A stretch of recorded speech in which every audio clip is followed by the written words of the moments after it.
I'm Sarah Grace McCandless, and this is OnBrand, where we take a closer look at our growing desire for true connection with the companies that we engage with. You know, one of the key ways to connect, of course, is through storytelling, and that is an art within itself. And today's guest is a true expert. I would call him a storytelling guru, in fact, in this space. Dave Nadelberg is the creator of Mortified, and again, a true storytelling expert. He's here with us today to talk about the pillars of storytelling and how does this apply when you think about it in that kind of brand, organization, company space, and talk about his projects as well. Dave, welcome to OnBrand. Hello. Hi, it's so good to see you. So excited, so much to talk about here. I mean, honestly, really, I wasn't kidding. I really consider you to be the storytelling guru. And I'm so excited to have you share a little bit more about that with our listeners and our viewers. But let's start with you. Okay. Tell me about your background, where you grew up, and kind of what led you into this love for storytelling. Well, I grew up like you in suburban Detroit area. And I was, like a lot of us, I was exposed to storytelling through, a parent. Mm-hmm. My mom was a nursery school teacher, and she read a lot of children's books, and just even and as I got older, she just kept getting piles and piles of kids books. And so when I would be bored, I would kind of wander into the basement, our spooky basement, and just kind of sit down and look at all these picture books, even as I was too old to read them. And I was really fascinated. I just really liked reading them. But years later, I kind of realized that I am fascinated by the fact that children's books authors are able to condense using very little words and little few pages, complex, the DNA of what drives a story. And in many ways, I find them to be far more ambitious and talented than somebody who writes a big sprawling novel, because those guys, those people have the room to tell a story. Yeah, that's a great point. And I agree with you on that. I mean, I've written things of different formats and different lengths, whether it's for more of the business professional world or creative world. And I think the shorter is much harder for sure. So it's interesting that was your experience. So that sort of, got your love started for storytelling and writing as well, would you say? Would you consider that to be a love and a passion? Yeah. I got into writing very early on. I just always knew that I enjoyed that and creating stories. I moved to Los Angeles in the late 90s and thought I was going to be an animated screenwriter. I wanted to write for Pixar and Jim Henson. And actually one of my very first jobs was writing online digital content for, we didn't call it content back then. For Jim Henson's wow company. Yeah, I don't know if I knew that. Okay, so you grow up in Michigan. You've got this love for storytelling from your mother, and you move out to LA. You've got these creative dreams, and you're doing that, and then Mortified. Let's talk about the origin story of Mortified. Sure. So basically, I wound up actually having some success in my early 20s in terms of selling screenplays and all things were happening, and not just screenplays, but also reality TV shows. And it was pretty exciting. And then they all kind of crashed and burned because that's just the ebbs and flows of what happens. But I saw that as failure, and mistakenly, but I did nonetheless. And I had found this love letter that I wrote to a girl when I was in high school, and I kept reading it. I just thought it was hilarious, and I was sharing it with my roommates. And I thought, in the ashes of what I thought was a doldrum in my career, I said, you know what? It would be fun to rent a theater and put this on stage, read aloud, have me and other people read aloud their childhood writings. And that was the genesis for Mortified, a show that eventually took over my life and took me away from writing, cartoons and all that kind of stuff, and suddenly immersed me in the hyper real, where I've spent most of my career collecting and editing and working with people on their, bringing their childhood diaries, their poems, their letters, whatever they wrote when they were 13 and thought they were geniuses, and working with them to share those with total strangers on stage. What a concept too. I mean, and I know you said it started on stage and started in Los Angeles as a live stage show. So this is real people, right? Sharing from things that were probably never meant to be shared, right? Right, in public. Yeah. Certainly not on a stage. And but probably, what you start to experience is maybe a lot of, oh my gosh, I can relate. Regardless of where these experiences are taking place, whether it was in the suburbs of Detroit, Michigan, or it was in, Northern California or Texas or whatnot.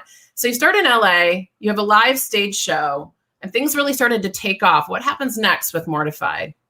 Yeah, so it was supposed to just be a one-night experiment, and then I was going to go back to, the drawing board.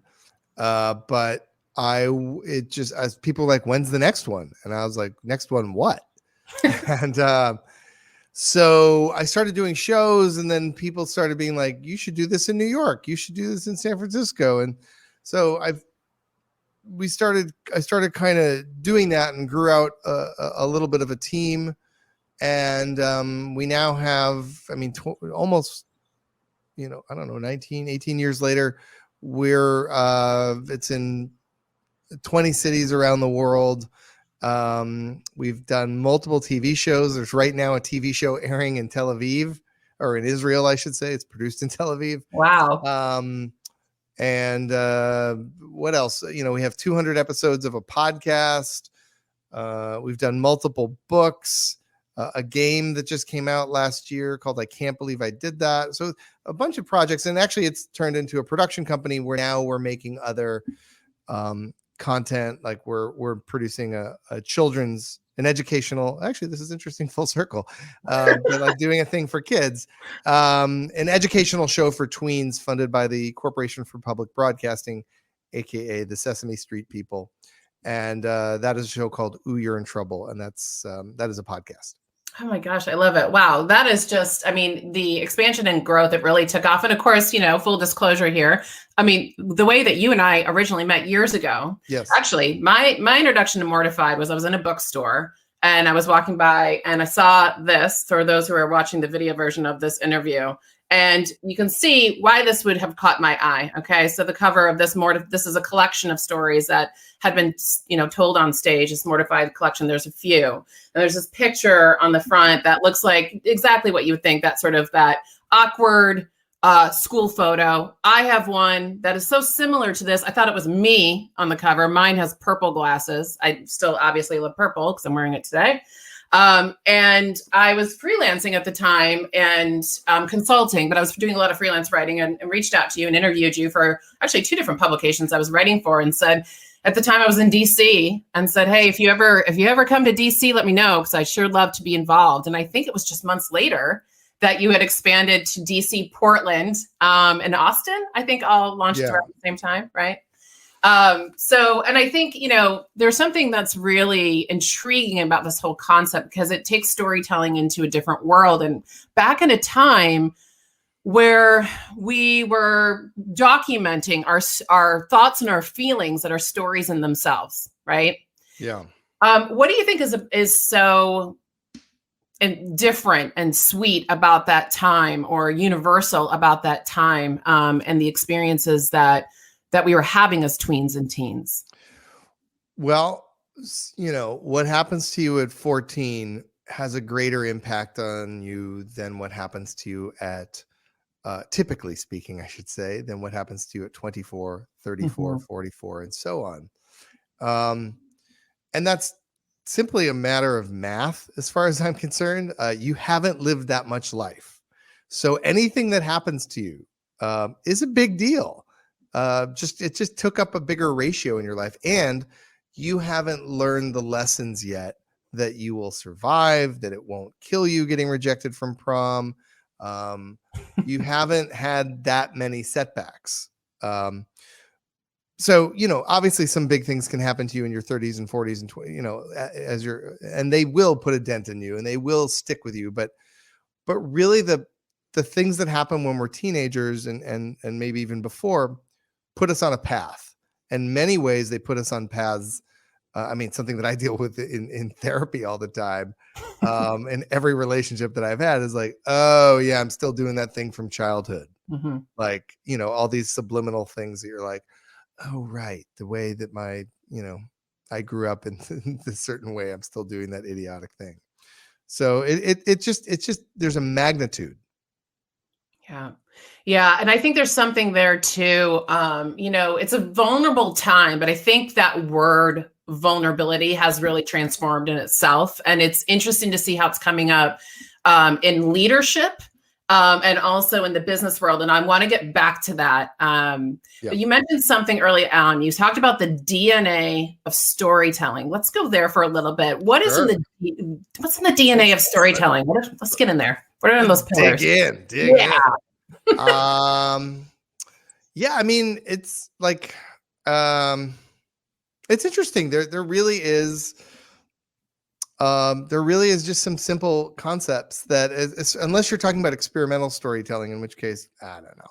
But like in terms of like story is story is story. So, and I think the best way to learn story is not by reading the greatest books or by watching the greatest films. I think that is a garbage way to learn, because those are full of nuances and those are beautiful and complicated. The best way to learn about story is by watching something really formulaic and like watch a really high concept Martin Lawrence comedy. Like watch a Disney Channel made for TV movie. Watch a Hallmark movie, because unless it's something that's truly awful, ostensibly it just has the engine in it. And doesn't have any of the nuance or grace.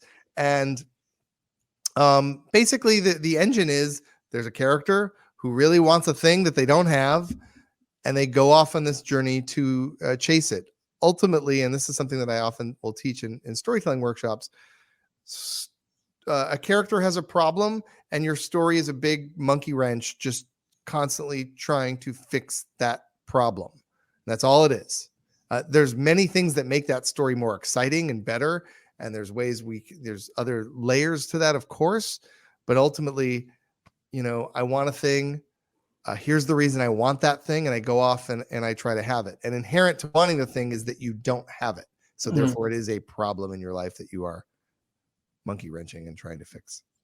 Yeah, that makes sense. And I'm thinking about that. Obviously, you can apply that when we think about how that applies to books we read or movies we do see. You see that in there. And then I'm thinking about how does that apply if I'm a company or an organization? Sure. And maybe the problem I'm trying to tee up is a problem my customer or my target customer might have.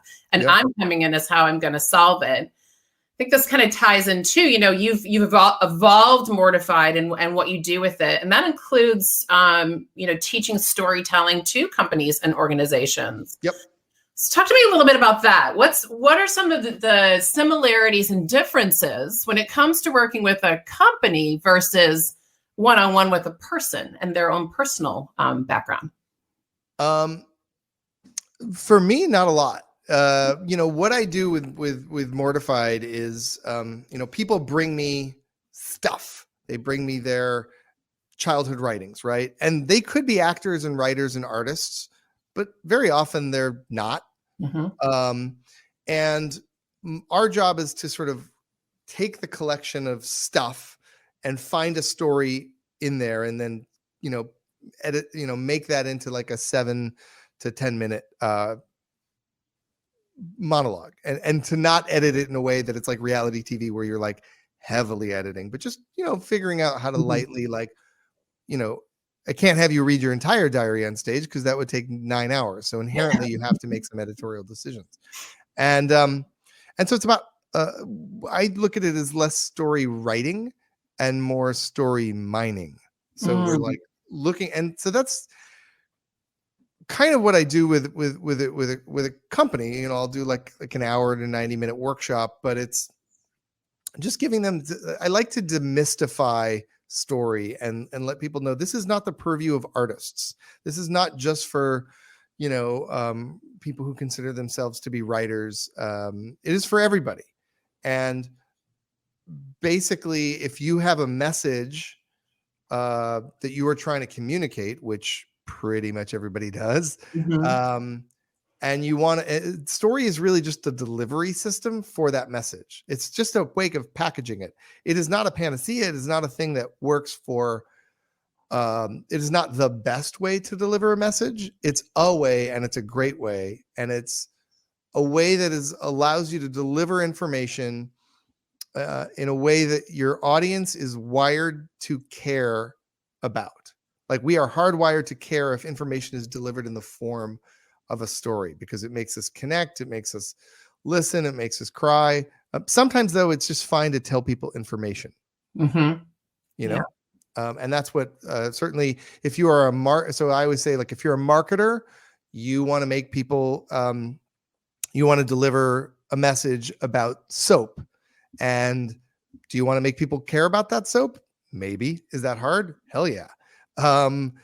So you can consider using story to do that. And I just try to demystify that. But if you're an educator, you're trying to, give historical facts and data to your students. And if you're presenting it in the form of a story, well, that's an easier way for them to retain that information. And this goes on for doctors talking to patients. This goes to really any career, as far as I'm concerned. That story is and you can do that with any bits of data. Like, story is just a collection of data, of like data Mhm. buckets, just again organized in a way that and framed in a way that makes you care about that information. You make some really great points there. And one of the things you said, kind of an example was marketing and like, I make soap, I'm selling soap. Yeah. Do you think that today's customer cares about the soap or the company that makes the soap, or both? Do you Both. think? I Yeah. mean, certainly I buy products because of some nonsense feel good thing. Like, okay, let's look at wine. Mhm. Um I know nothing about wine. And generally most people are in that category, and generally people buy their wine, or chocolates for that matter, Mhm. based on the label. This seems kind of classy and hip enough, and or whatever it is.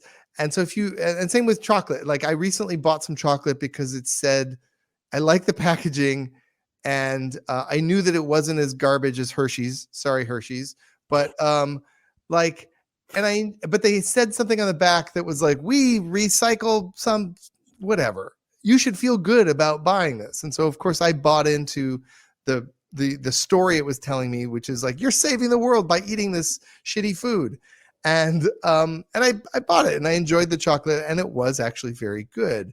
But sometimes sometimes I am buying it because of the marketing, the story, but also sometimes because the product is just very good, and you just notice that.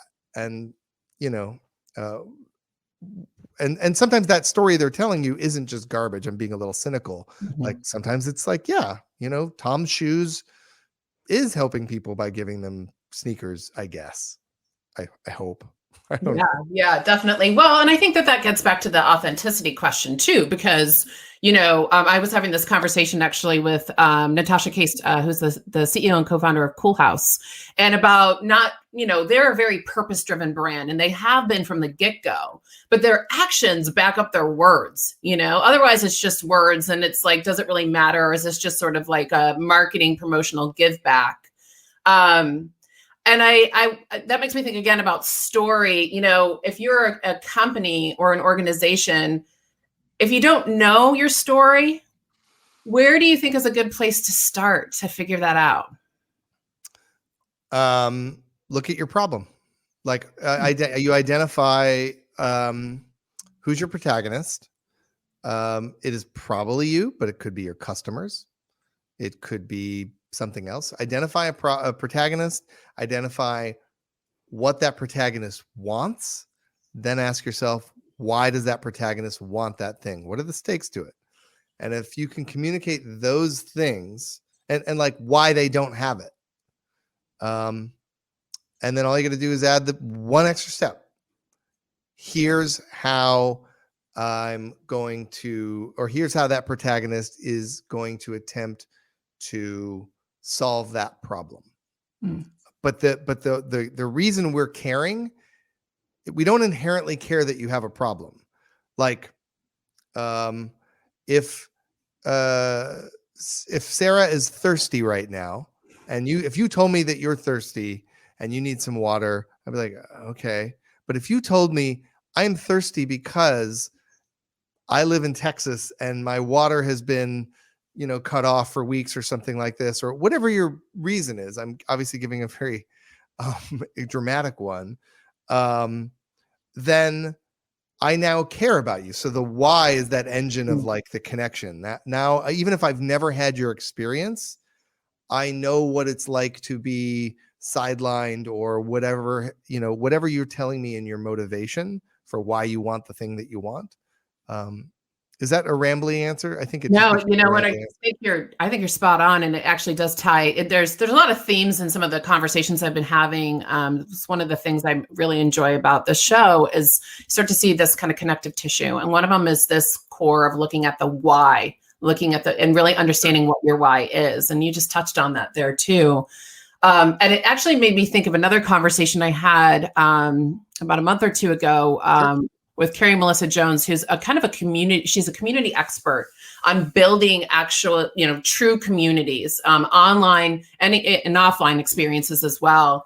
How do you think story feeds into or builds community? You've certainly built one with Mortified. Oh, yeah. Well, I mean, since caveman times, we've sat around campfires and shared medicine.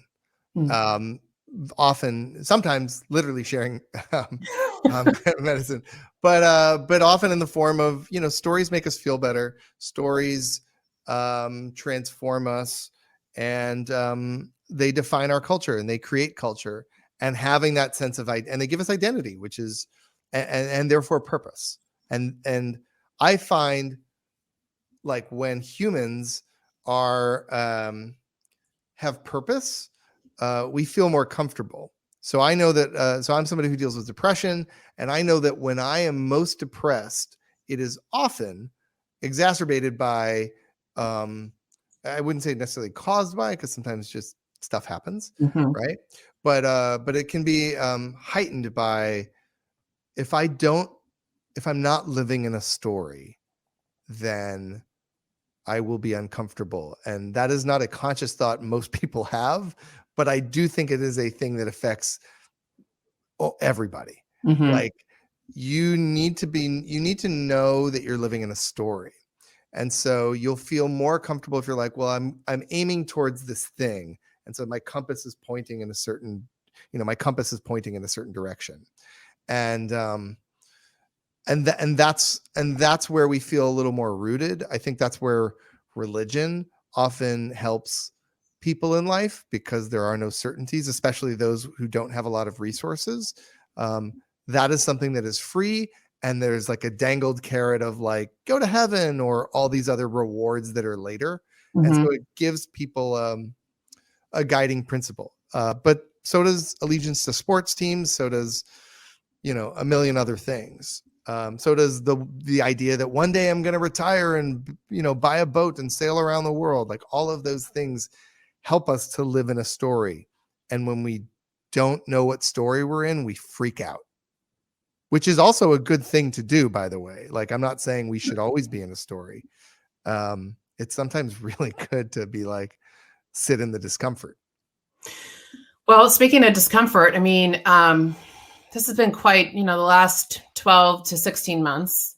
We've been we've been through crisis before, but it's been like a century since there's been one of this magnitude with a global impact. And I'm curious what your thoughts are. Has this impacted the priority and need for story, the way we tell stories? What's the impact on story over the last year? And what do you think it's going to look like moving forward? Fascinating question. Do we need story more now because of pandemics? And I don't know. My instinct is to say, the more things change, the more they stay the same. But it does seem that I think our appetite is more for cohesion. At least mine is. Like, I hate rancor. like at least in like politics and all of that. And I just think and also just pop culture. And I just think we're addicted to rancor. We're addicted to noise and just sort of nastiness. And like, for all the benefits of things like Twitter, I think it is ultimately not a good thing. Because I just think it's just a lot of shouty, siloed people. And so yeah, for me, there's a more of an appetite for cohesion, and I guess that's the story I tell. Like, that's the world that I point towards in my brain. I don't know if that's a clear answer, but it's an answer. Yeah. Well, and I don't know that any of us have the answer, or there is just one answer, but Sure. It's interesting to get your perspective on that. And, it also makes me think about, I mentioned this earlier on, and, sitting behind me right now are two stitched quotes related to vulnerability. It's something, Are you saying that Dog Mom is a stitched quote about vulnerability? I Because know. it is. It's over here. Do you see it? I've got Cheryl Strayed and Brene Brown sitting on my shoulder at all time next to Dog Mom. I mean, really, that's kind of me in a nutshell right here. So thank you for noticing that. Yeah, maybe there's a vulnerability in me being a dog mom too. Well, but really, all it says is dogma now we're really getting a play like in this camera angle. I like this. I know. It's like, what exactly? Sometimes it just says mom, and I'm like, nope, that's not me. I'm only a dog mom. But so vulnerability. So, I mean, I love it. And I embrace it. I think, like one of these quotes says, vulnerability is strength. And I believe in that. And I think we're seeing a shift in some organizations and companies, particularly starting with the leadership, in terms of being vulnerable and being transparent. I don't know if it works for everyone right now today, but I think it does make sense for some organizations. How do you feel about that? I mean, for me, Mortified, there is a vulnerability. As somebody who's participated as both a producer and a participant on stage in this beautiful project, there was a vulnerability in that, but I felt so supported, and I felt safe in telling the story and community. Is there a place for vulnerability and transparency within brands and organizations as well, and their relationship with customers? Yeah, I mean, I think there's a place for vulnerability in all parts of our society, and I think it is a weakness of our society that we believe weakness is weakness. I think that trust is. If you're talking about a relationship, whether that is a human relationship or whether it is like a company to its customers or whatever, trust, you can't have a relationship without trust. You can't communicate without trust. Like it is the bedrock. So that's the unspoken agreement. And being vulnerable is a great way to do that. If a company screws up, if they have a history of doing bad things to other people, like if you're like a cigarette company and you're like, yeah, we've been hiding this information for many years and trying to suppress certain things, and then it comes out that, oh yeah, you've been jerks. Like, it's not a publicist, so I don't know how to ride that kind of thing, but like, I do think it is just better to whatever you will always. I think you'll find success when you are always keeping that bond of trust strong. That's the only thing you can control, because you can't really control much else. So it's like, well, at least if I'm being honest, and just to kind of wrap things up, love everything that you've been sharing about storytelling. Tell us what's next for you in terms of your projects. So we're still making the Mortified podcast. So if you need a laugh during these so fun times, Mortified is a good source for that. But if you're a parent, we're about to launch season 2, or if you're an educator of tweens, we're launching season 2 of our podcast called Ooh, You're in Trouble. The first 12 episodes are already up. It's one of the things I'm most proud of ever having done. It's It's an educational show, but it's really funny and fun. Also, I act on it sometimes. Oh. So you'll hear this idiot's voice every once in a while. And then if you are looking for, and then we're continuing to work on our game. We have a game out where you can basically tell stories at your home. The game is called I Can't Believe I Did That, but it's a great way to challenge your friends to, to dare them to share stories about their awkward childhood memories. And so it's a really great way to like learn about your friends and be like, oh, I didn't know that about you. Yeah, well, I have it right here. And what is it called? Yeah, look at this. Nice packaging, Penguin Random. I watched a lot of Price is Right growing up, and I would just like, I can just kind of do that whole thing. Well, that is on Amazon, or it's on getmortified.com. Yeah, I actually bought it in one of my local stores here too, but I'm excited. I started going through this, and I was thinking like there's a lot of different ways to use this game too. And for my own writing, I'm like, oh, this is kind of like good writing prompts too. There's a few things in here. I was like, could you play this in a business setting? There's a couple of things in here. I'm like, no, I wouldn't want to pull that card in today's climate in a business setting. Yeah. But I think that this could be a great jumping off point again to think about the power of story and where does story come from and sort of the roots of story too. So Dave, thank you so much for your time. It's always so fun to talk to you and hear about everything going on in your world. And honestly, I've personally been so impacted by your creativity and your projects. And I just love to see how much it's grown and continues to grow, and feel so fortunate that I got to be a part of that. And we've, speaking of full circle, coming full circle here and having you on the show to talk about how this applies in some other areas too. So thanks again for your time. Thanks, Sarah. I really appreciate it. You bet.